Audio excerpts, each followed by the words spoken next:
This is Delhi. Please stand by for our next program. This is All India Radio. In our national program of talks tonight, we bring you a dialogue entitled Revisiting Bhakti in the Literary Tradition of Gujarat, in which Dr. Rucha A. Brahmbhatt, Head, Department of English, Samarpan Arts and Commerce College, Gandhinagar, is in conversation with Dr. Vaibhav Shah, Associate Professor of English, School of Liberal Studies, Pandit Deen Dayal Energy University, Gandhinagar. Namaskar. Today we are talking about Bhakti movement that took place during medieval age in Gujarat. And with me is the scholar of Bhakti tradition. Dr. Vaibhav Shah is an Associate Professor at Department of Language, Literature and Aesthetics at School of Liberal Studies, PDEU, Gandhinagar, and his area of interest is Indian intellectual tradition, moral philosophy, and Bhakti literature. Dr. Shah is working on a project that is titled as Reconceptualizing Bhakti, a semantic analytic study funded by Indian Council of Philosophical Research, New Delhi. So we have an eminent speaker, scholar with us today, and the topic is Revisiting Bhakti in the Literary Tradition of Gujarat. So sir, we know that the Bhakti movement is the most significant revolution in Indian history. It was almost a pan-India movement that had a larger impact on Indian society and culture during the medieval times. Historically, the Bhakti movement started in the 7th century, 8th century in Kerala and Tamil Nadu, and later it spread to Karnataka, Maharashtra, and it reached North India in the 15th century. The movement reached its peak in the 15th century, and 17th century was the second wave. This was the time when Gujarat was witnessing constant invasions from the invaders of different faith. That time, the socio-political religious conditions were in the state of anarchy, and especially during the Mughal Sultanate in the 13th century. Later, this all-inclusive trend of bhakti was the only solace which helped people, the common man, to maintain their faith, their inner conscience and equilibrium. And it was during this second phase of the movement that we see poets like Narsinh Mehta, Dayaram and Dadu Dayal. They were the prominent medieval exponents of the Bhakti movement in Gujarat. Aakhyankars, including Bhalan, Nakar, Bhoja Bhagat, Shamal, Bhatt, Premanand, Gangasati and Paanbai and others contributed in spread of Bhakti movement in Gujarat and its resultant contribution in the culture and ethos of Gujarat. So hence, the Bhakti movement started as a socio-religious reform in Gujarat with the literature of these poets, and it went a long way till 20th century. To eradicate untouchability, Gandhiji selected Narsinh Mehta's bhajan, Vaishnav, and also Shamal Bhatt's philosophy for his concept of satyagraha. So Bhakti has a long tradition. So before we land in Gujarat to understand its Bhakti tradition, sir, my question to you is, could you throw some light on how Bhakti is described in both academic and popular discourse? Namaskar, Dr. Brahmbhatt. I'm so glad to be here for such an important topic on revisiting Bhakti. And your question is very pertinent because every time we talk about Bhakti, we talk in terms of movement, in terms of social discourse. And this is how Bhakti has been described across the nation, not only across the India, but across the globe, that people talk about Bhakti as if it was a movement. So the question that comes is very natural, how it is to be, or how it has been described so far in academic and popular discourses as well. And as you rightly stated, by tracing the history within the Gujarati discourse, this is imperative to understand what Bhakti is and how it has been talked about. So the first thing, where did it start? I think let's start from the beginning. Bhakti as a discourse began when some Indologists came to India during the colonial times, and they had seen some kind of movement going on in the medieval time or late medieval time, and they saw that there was some movement going on which was very much equivalent to the kind of Protestant movement that was going on in the European society also. They also had some egalitarian aspect of social discourse, and they could see that there were some sort of traits that were available here also. One could see in terms of how people were talking against caste, they were talking against patriarchy, they were also talking against the Vedic rituals. And these people thought that yes, there is some monotheistic aspect which Bhakti brings in, just like they had the Protestant movement in the European society. So because they could draw so many parallels between the one society which was European reformist movement, Reformation, and Indian Bhakti movement, it was easy for them to arrive at a conclusion that Bhakti could be described only in terms of a movement. So when you ask this question that how it is to be located or how it is described in terms of the social and popular discourse, I can have two responses separately. When I say that it's a popular discourse, you can see that today also when Ekadashi happens and people congregate, do bhajans, they also organize Satyanarayan Katha. They also talk about the different rituals that are being performed in terms of Kirtan, Satsang, and they are all part of this system. So popular discourse about Bhakti is very much visible in front of us. Well, but when we talk about academic discourse, there is a catch. And the catch is, generally the scholars are talking about Bhakti only in terms of what you said, rightly said, movement. And when you say movement, they are definitely quoting Hindi literature thinkers like Professor Hazari Prasad Dwivedi, Acharya Ramchandra Shukla, who generally gave the terminology like Andolan, Bhakti Andolan. And when you talk about Andolan, that is a social kind of Andolan, Samajik Andolan. And when you talk about the social discourse, definitely it turns out to be a reformist discourse against caste, patriarchy, Vedic rituals, etc. But interestingly, there are some alternative social discourses available which also talk about Bhakti as an ideology, as if Bhakti maintained some sort of sustenance of these ideological forces that were very much in vogue during the medieval India. And then there are some scholars who also talk about Bhakti as if it was instrumental for the national integration.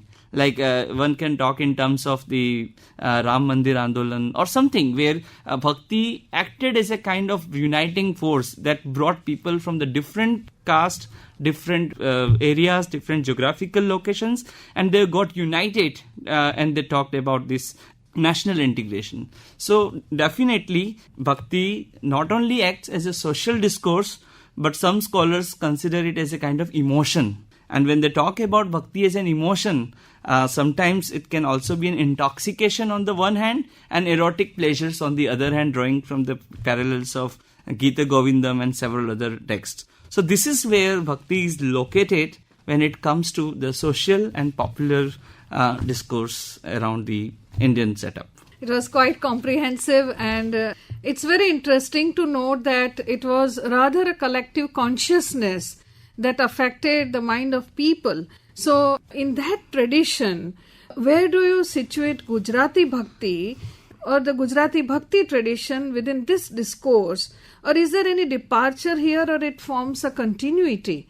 Yeah, I think that's a very important question, because when you talk about Gujarati Bhakti movement, as you rightly stated in the introductory part of this session, you were talking about how Bhakti came in two phases. In the first phase, it was there in the form of, beginning with Upanishad and then Bhagavad Gita and then Bhagavad Puran, of course. And gradually there were Alwar poets, South Indian Bhakti tradition, and then eventually coming to the North Indian Bhakti tradition located in Vrindavan, etc. And from there it came to Gujarat somewhere in the 15th century. That was the time when Gujarat saw the dawn of Bhakti, basically.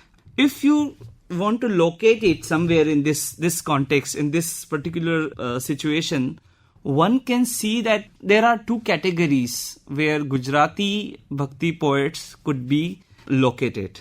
So these two categories, the first category one can say is Bhagavati category, And in this Bhagavati category, you had the saint poets like our own Narsinh Mehta, Mirabai, Bhoja Bhagat, Pritam, Dhiro, Bhojo, Muktanand, Brahmanand, Premanand Sakhi, Dayaram. They all belong to the first category. And the characteristic of this category was that they kept the sacred text, the Shastras, at the center of their discourse.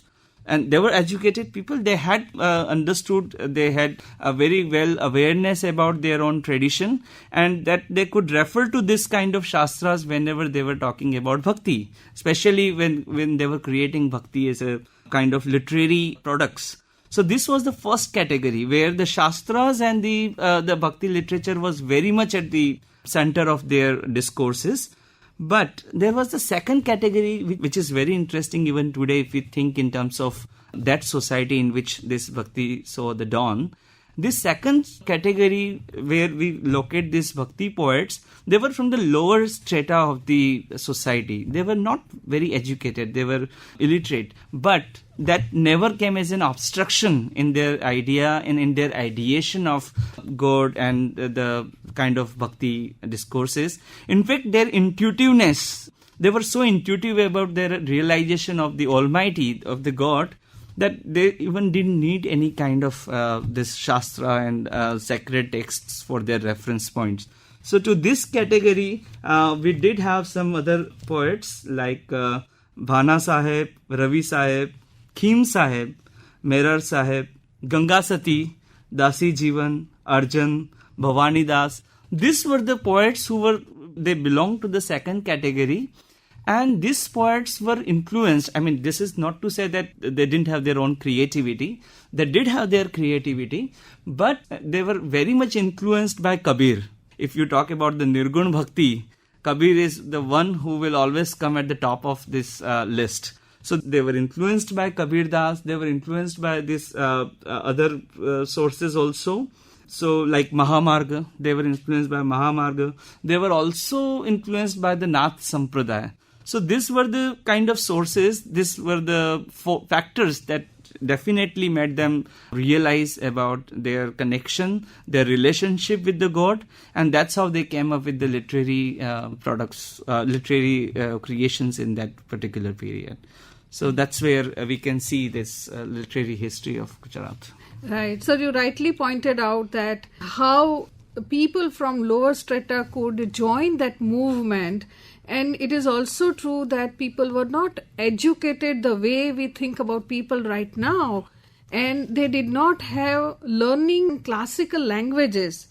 And so one of the reasons that had led to the rise of Bhakti poetry or the Bhakti tradition in Gujarat is the complexity of religion. So the high philosophy of the Veda, Upanishad, Shastra, they were too complicated for the common people to understand. And they just wanted a simple way of worship, simple religious practices and simple social customs. And alternative was this Bhakti Marg, a simple way of devotion to get salvation from worldly life. And therefore, just to give you some examples, because your talk is very, very interesting, sir, where I feel like starting with our Adi Kavi, the father of Gujarati poetry, Narsinh Mehta. And I would like to quote a few lines where he talks about the philosophy of Vedanta and Upanishad in very simple way, which a common man could easily understand. The one who could not read Sanskrit would understand. And he has written more than 740 poems or bhajans. So Narsinh Mehta writes that Jagine jo to jagat dise nahi, ungma atpata bhoga bhase, चित्त चैतन्य विलास तद्रूप छे ब्रह्म लटका करे ब्रह्म पासे. So he is saying, as soon as I wake up, the world recedes from my sight. Only in sleep, its bewildering miseries and enjoyment perplexes me. My being is a play of the consciousness. This is ultimate Upanishad that he is saying. The Brahma is playing with the Brahma. Brahma latka kare Brahma paase. That means Aham Brahmasmi, I am part of God. And in one of the stanzas, he says that Vedato em vade, Shruti Smruti Shakhade, કનક કુંડળ વિશે ભેદ ના હોય, ઘાટ ઘડિયા પછી નામરૂપ જૂજવા, અંતે તો હેમનું હેમ જ હોય. So it is in the, even if you make ornaments out of gold, the shapes are different, the sizes are different, but the gold remains the same. So he is talking about the ultimate moksha, where Jeev meets with Shiva. Jeevane Shivate aap ઈચ્છા થયો, રચી પર પંચ ચૌદ લોક કીધા, ભણે નરસૈયો એ તેજ તું, એને સમર્યાથી કઈ સંત સિદ્ધ્યા. તેજ તું is Tatvamasi. So he is in a very simple Gujarati language, in a very poetic musical way, in simple bhajan, he is talking about Upanishad, Vedant. So, and at the same time, there are poets like Mirabai, one of the finest Bhakta poet. She sings for Krishna on one hand when she says that, Mere to Giridhar Gopal, dusro na koi. And at the same time, she complains about the political, cultural scenario during her lifetime, extending beyond personal experiences in her bhajan. Santo karam ki gati nyari, murakh ko tum raj diyat ho, santana firat bhikhari. There is another theme by Mirabai that Karmano sangathi rana maru koi nathi. She writes in Gujarati, she sings in Gujarati rather. Karmano sangathi harivína koi nathi. એકરે વાંસની દો વાંસળી, લખ્યા એના જુદા જુદા લેખ. એકરે વાંસળી કાન કુંવરની, બીજી વાગે વાદીડારે ઘેર. રોહિદાસ ચરણે મીરાબાઈ બોલ્યા, દેજો અમને સંત ચરણે વાસ. So she is saying that it is true that all of us are destined to do certain karma or perform our duties. But why there is so much discrepancy? That from same bamboo stick is made Krishna's flute, and the same bamboo stick is used in making snake charmer's pungi. What type of justice has been done to bamboo? So, and therefore the final solace is in the devotion to God instead of seeking answers for such absurdities of human life. So there are many themes that we come across, So my question is, sir, what are the thematic and stylistic elements of Bhakti tradition in Gujarat? Yeah, I think first of all, what you just mentioned, they were like very, very to the point, because Narsinh Mehta and Mirabai were pioneers when we talk in terms of Bhakti tradition. And when you talk about the thematic concerns also and the stylistic, well, one cannot make a clear cut or one cannot draw a sort of watertight compartment where Gujarati literary themes and styles differ from the rest of the Indian Bhakti movement or Bhakti in general, Bhakti literature. One can see that there is a samavesh, one can say the integration. Like if you talk about Narsinh Mehta never takes side in terms of Sagun Bhakti or Nirgun Bhakti. His God is Nirakar also and Sakar also. Sometimes he talks in terms of the Nirakar image of Bhagwan, and he says that, we need to talk more about the social reforms and all. But on the other occasions, he does mention Hari, he does mention Krishna, and he does request also for all the kind of the bhakti performances, like when he says Mari Hundi Svikaro Srinath ji, or there are different kind of bhajans that he comes up with. You see that it's not just the Nirakar aspect or the social reform discourse. So there was a samavesh, there was an integration. He understands that this Bhagwan can be Nirakar, can be Sakar, but there is no taking side like this. So first of all, if you talk about the thematic concerns of Gujarat, you rightly said it, that it's all about the definitely social reforms were required during that period, and these saint poets were very much aware of the evils that existed in that society, and they really wanted to get away with those things and then get in relationship with the God. So that was the first, one can say, agenda on their plate when they were talking about when they were writing bhakti poems and all. But you see that their Sakar image of Bhagwan, and the way they are talking about Krishna Lila, drawing some references from Bhagavad Gita, especially if you talk about the Pushti Bhakti, that comes from the Pushtimarg region. So you see that there is always a sort of, not only the social reforms at the context, there is an adhyatmic pursuit. There is a spiritual, I won't say spiritual, I would say there is an adhyatmic kind of pursuit of this life, because there are different routes. If you talk about moksha, let's say, there are different routes to this moksha. And their route to this moksha, or maybe the realization of the eternal reality, was through this integration of social reform on the one hand, and personal devotion to the any image of the God, which Krishna, and the different images of Krishna also. So you see that this not only thematically described the Gujarati literature, but also they did have some variations in terms of their style also. I just give you some examples, like Narsinh Mehta is known for Prabhatiya, only those kind of bhajans that used to be sung in the morning in a certain kind of raga. Okay. So this was a sort of unique, idea in terms of Gujarati Bhakti. Mirabai wrote Padas, though it was more in tradition with the North Indian Bhakti tradition. Surdas was also writing. Akho wrote Chapa. Dhiro wrote Kafis in Kafis tradition. Bhoja wrote in Chabaka. Pritam and Brahmanand wrote in Padas form. Dayaram wrote in Garbis. So you see that there were different kind of styles that were unique to this Gujarati tradition, and that made this Bhakti as a kind of very dominant discourse during the period in which it was being produced. Absolutely, sir. And that reminds me, when you talk about Krishna Leela, that it reminds me that the Bhakti, how in Gujarati tradition, it is different than from the Bhakti that is described in Bhagavad or in Upanishad, where Bhakti is looked upon as a marg to yoga marg. Here in medieval times, when Gujarati poets are celebrating Bhakti, or it is like celebration of life, where God or Hari is looked upon as Sakha, a friend. Krishna as the hero, Krishna as beloved, the one who could laugh, one who could dance. He is a superior savior, he is a protector. And there is Vatsalya Bhav, there is Madhurya Bhav, there is celebration of life, and Krishna Leela, it's a carnival of poems. So this Bhakti and Bhakta, they dominated the Gujarati discourse. And Premanand, the 17th century Aakhyankar, who is popularly known as Rasakavi or Man Bhatt, he has written Nalakhyan, Dashamkand, he used to narrate the poetry.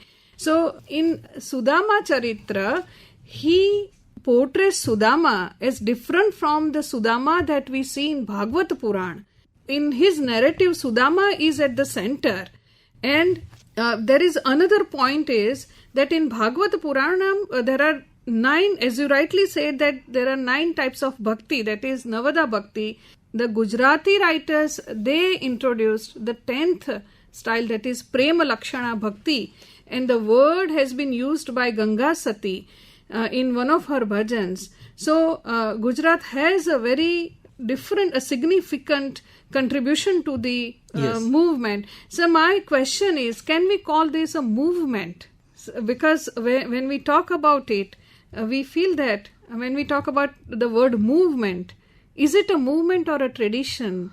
Yeah, I mean, the thing is that when you talk about the movement part, this is the limitations, and I have some reservations about this. If we talk about, let's say, Quit India movement, how would we get its significance in the present context apart from its historical relevance?